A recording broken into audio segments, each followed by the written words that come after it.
வணக்கம். நான் Shantha Jayaraj. Shantha's cakes YouTube channel மூலமாக மீண்டும் மீண்டும் உங்களை சந்திக்கிறதுல எனக்கு ரொம்பவே சந்தோஷம். இப்ப ஈஸ்டர் காலம். ஸோ இந்த ஈஸ்டர் காலத்துக்காக நாங்க ஒரு ஸ்பெஷல் ஈஸ்டர் கேக் செய்ய போறோம். ஸோ அதுக்கு தேவையான டெக்கரேஷன்ஸ் நாங்க இப்ப பார்த்துக்கிட்டு இருக்கோம். கேரட் கேக் நாங்க செய்திருக்கிறோம். அதுக்கப்புறம் டெக்கரேஷனுக்காக கொஞ்சம் கேரட்ஸ் செய்திருக்கிறோம். இதெல்லாம் நீங்க செய்து பார்த்துருப்பீங்கன்னு நான் நம்புறேன். அதாவது கேரட் அந்த டெக்கரேஷன்ஸ் வந்து ஃபாண்டன்ட்ல நீங்க செய்து ரெடியா வச்சிருப்பீங்கன்னு நான் நம்புறேன். அடுத்ததாக நாங்க செய்ய போறது வந்து ஈஸ்டர் பனி.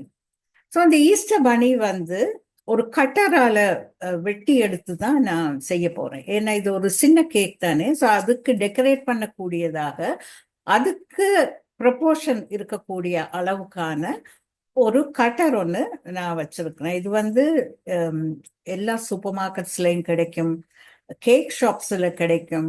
நீங்க எங்க வேணாலும் நீங்க இந்த மாதிரி ஒரு கட்டர் நீங்க வாங்கலாம். Because it's a very common cutter. அது மட்டும் இல்லை, ஈஸ்டர் காலங்கள்ல இது கண்டிப்பாக கடைகள்ல இருக்கும். இப்ப எல்லா இடத்துலயுமே கிடைக்குது. ஸோ இதை போல பாருங்க, ஒரு கட்டர் பாருங்க. இது வந்து ஒரு பனி கட்டர். இந்த மாதிரி ஒரு கட்டர் வந்து நீங்க தயவு செய்து வாங்கி எடுங்க. அப்படி தற்செயலாக உங்களுக்கு இது கிடைக்கலன்னா நீங்க என்ன செய்யலாம்னா, இத போல ஒரு டெம்ப்ளெட், அந்த டெம்ப்ளெட் வந்து நான் உங்களுக்கு கொடுக்குறேன். ஸோ அந்த மாதிரி ஒரு டெம்ப்ளெட், அதாவது இது சும்மா பார்த்தே நீங்க வரையலாம். ரொம்ப ஈஸி தான். இது கேக் செய்யறவங்களுக்கு இது ஒன்றும் பெரிய வேலையே கிடையாது. ஸோ இதை பார்த்து நீங்க ஒரு பேப்பர்ல, அப்படி இல்லைன்னா ஒரு தின் கார்ட்போர்டு, இல்லைன்னா ஒரு தின் பிளாஸ்டிக் இதுலயாவது நீங்க வரைஞ்சு அதை அப்படியே வெட்டி எடுத்துருங்க. வெட்டி எடுத்து அதை ஃபாண்டன்ட்டுக்கு மேல வச்சு இந்த ஷேப் நீங்க வெட்டி எடுக்கலாம்.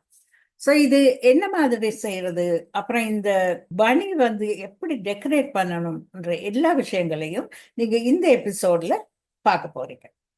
வாங்க நெக்ஸ்ட்டுக்கு போறோம். ஓகே, நாங்கள் இப்போ ஃபாண்டன்ட்ல முயல் செய்ய போகிறோம். பாருங்கள், இந்த கட்டை நான் உங்களுக்கு ஏற்கனவே காட்டியிருக்கிறேன். ஃப்ரீ ஹேண்டாக நீங்கள் வந்து இது வெட்டலாம். ரொம்ப ஈஸியானது இது.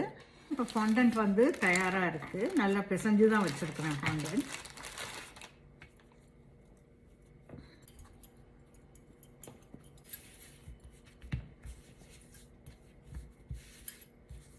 வந்து நாங்கள் முதல்ல திக்காக ஒரு முயல் வெட்டி எடுக்க போகிறோம்.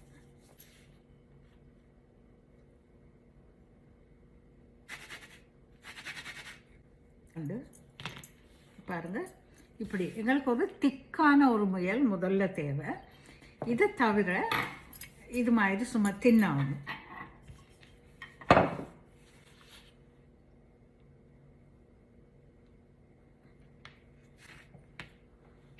ஓகே, பாருங்க, இப்படி ரெண்டு நாங்கள் வெட்டிட்டோம்.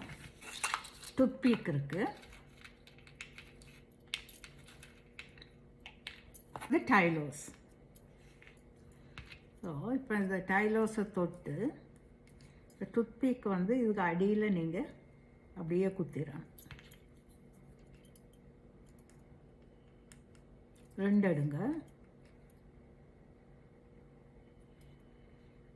குத்தி இது ரெண்டும் ஒரே லெவலுக்கு வரணும். இப்படி பாருங்கள். இப்படி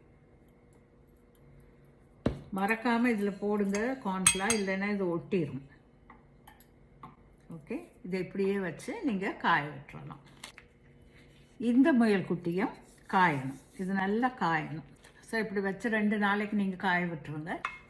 ஸோ இது பாருங்கள், ஏற்கனவே நான் 2 முயல் இப்படி செய்து காய விட்டுருக்கேன். ஸோ இதை நாங்கள் இப்போ எப்படி பெயிண்ட் பண்ண போகிறோம்னு பார்ப்போம். ஸோ இது பெயிண்ட் பண்ணுறதுக்கு எங்களுக்கு 2 கலர்ஸ் தேவைப்படும். 2 இல்லை 3 கலர்ஸ் தேவைப்படும். ஒன்று வந்து பிங்க், இது வந்து ஒரு ஸ்கின் கலர். இது கொஞ்சம் இருந்தால் கூட எங்களுக்கு போதும், ரொம்ப தேவையில்லை. Use it sparingly. வேணும்னா அப்புறம் எடுத்துக்கலாம். முதல்ல முயலுடைய காது ரொம்ப லைட்டாக தான் நீங்கள் எடுக்கணும். இது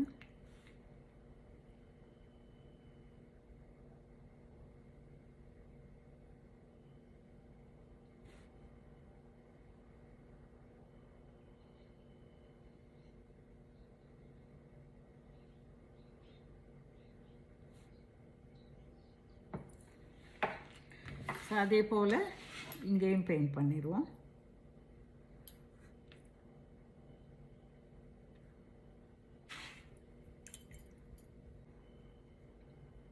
இதோட கொஞ்சமாக பிளாக் சேர்த்தா ஒரு நல்ல கலர் வரும்.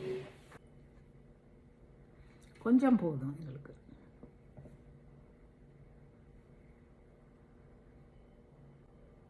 இந்த பிளாக் கலர் கொஞ்சமாக இதோடு நீங்கள் சேர்க்கணும். பாருங்கள் பாருங்கள், இந்த ப்ரௌன் வந்து கொஞ்சம் அப்படியே டார்க்கராக வருது. கொஞ்சமாக அதுவும் வந்து அதை லைட்டன் பண்ணணும். நீங்கள் பண்ணிவிட்டு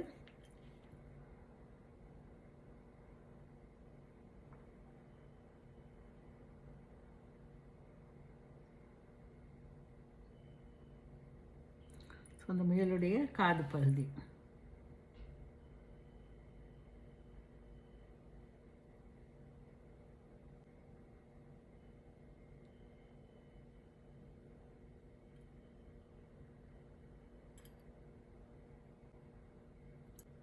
இந்த ஓரம் வந்து இப்படி கொஞ்சம் டார்க்காக கலராக வரணும்.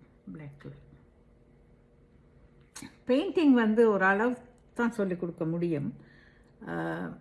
இது வந்து உங்களுடைய இமேஜினேஷனில் அது ரியலிஸ்டிக்காக எப்படி அதை கொண்டு வர்றதுன்றதெல்லாம் உங்கள் கையில் தான் இருக்குது. ஸோ அது எப்படி வரும்னா ப்ராக்டிஸில் தான் வரும். Nothing like trying. பாருங்கள், இந்த காது இப்படி இருக்கணும். ஸோ அதே போல் இதையும் பெயிண்ட் பண்ணிடுவோம். ஏன்னா எங்களுக்கு இந்த 2 முயலுமே தேவை கேக்குக்கு.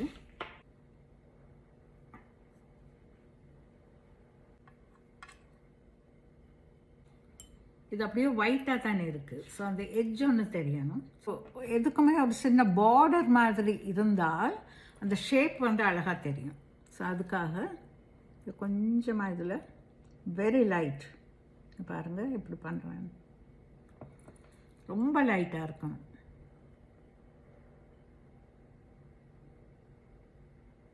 அது உட்காந்துருக்குல்ல அந்த கால் உடைய ஷேப் பாருங்க இப்படி.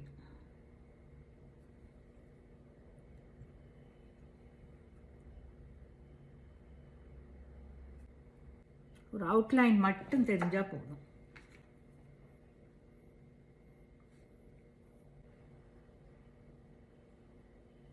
ஓகே, பாருங்க 2 ரேபிட்டும் அவுட்லைன் எல்லாம் கொடுத்தாச்சு. காது ஓகே.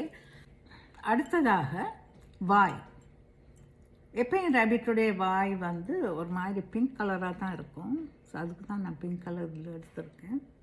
பாருங்கள் இப்படி.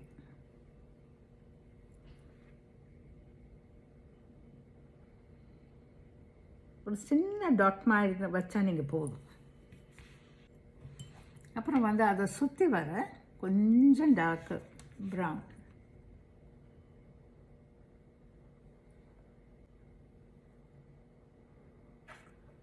பாருங்க, இந்த வாயுடைய இந்த பக்கம் கொஞ்சம் ப்ரௌன், அந்த பிங்கை சுற்றி கொஞ்சம் ப்ரௌன்.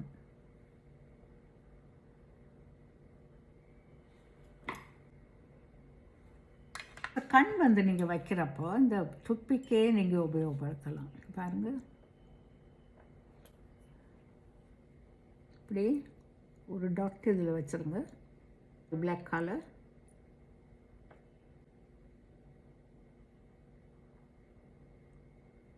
பாருங்க. ஸோ இப்படி நீங்கள் இந்த ரேபிட்டை வந்து டெக்கரேட் பண்ணி எடுத்துக்கணும்.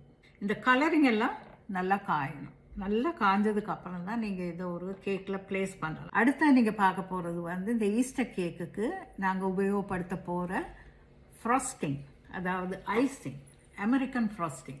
ஸோ இந்த அமெரிக்கன் ஃப்ராஸ்டிங் வந்து எப்படி செய்கிறதுன்னு நாங்கள் அடுத்த எபிசோடில் பார்க்க போகிறோம். அதுவரையில் நீங்கள் என்ன பண்ணுறீங்க, கேரட்ஸ் அப்புறம் இந்த முயல் குட்டியல் இது எல்லாத்தையும் நீங்கள் செய்து வைக்கலாம். ஈஸ்டர் பனி எப்படி செய்தோம்னு நீங்கள் பார்த்தீங்க. இப்போ இதை நீங்கள் வீட்டில் ட்ரை பண்ணணும். நீங்கள் ட்ரை பண்ணி ஈஸ்டருக்கு நீங்கள் இது தயாராக வச்சுருக்கணும். அப்போ தான் உங்களுக்கு ஈஸ்டர் கேக் டெக்கரேட் பண்ண முடியும்.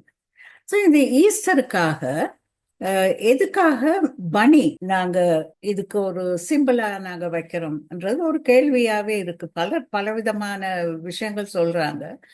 இப்போ கோழி குஞ்சு, முட்டை, முட்டைன்றது வந்து அது உங்களுக்கு உடனடியாகவே உங்களுக்கு தெரியும். அதாவது முட்டை வந்து ஒரு உயிரை வந்து அதுல இருந்து வெளியில கொண்டு வர்றது. ஸோ அதனால அந்த எதுக்காக ஈஸ்டர் எக்ஸ் கொடுக்குறோம்ன்றது வந்து எல்லோருக்கும் தெரியும். ஆனா இந்த பனி வந்து எதுக்காகனா, பனீஸ் வந்து ஃபர்டிலிட்டின்றது வந்து இனப்பெருக்கம். அதாவது இனம் வந்து பெருகிறது. முயல் வந்து இனத்தை மிக விரைவாக பெருக்கக்கூடியது. ஸோ இதனாலதான் இந்த ஈஸ்டருக்கு வந்து இந்த பனீஸ் வந்து செய்யறது வழக்கம். அது மட்டுமல்ல, ஈஸ்டர் எக்ஸ், அப்புறம் கோழி குஞ்சு, இதெல்லாம் செய்யறதுக்கான சில அர்த்தமுள்ள பழக்க வழக்கங்கள் அவங்களுக்கு ஆதி காலத்துல இருந்தே வந்திருக்கு. ஜெர்மனியில ஆரம்பிச்சது. ஸோ இது வந்து ஒரு அர்த்தத்தோட தான் நாங்க இந்த கேக் செய்யறோம். ஸோ அந்த சந்தோஷமும் எங்களுக்கு இருக்கு. ஸோ எல்லோரும் ட்ரை பண்ணி பாருங்க. இந்த பனி ரொம்ப அழகா நீங்க செய்து வைக்கலாம். செய்து வச்சா அது அப்படியே நல்லா காஞ்சு அழகா இருக்கும். உங்களுக்கு கேக்ல வச்சு டெக்கரேட் பண்ணலாம். அதுக்கு உங்களுக்கு போதுமான அளவு டைம் இருக்கு. எல்லோரும் செய்து பாருங்க. மீண்டும் சாந்தாஸ் கேக்ஸ்ல நான் கூடிய விரைவில் உங்களை சந்திக்கிறேன். அதுவரை மிக்க நன்றி. வணக்கம்.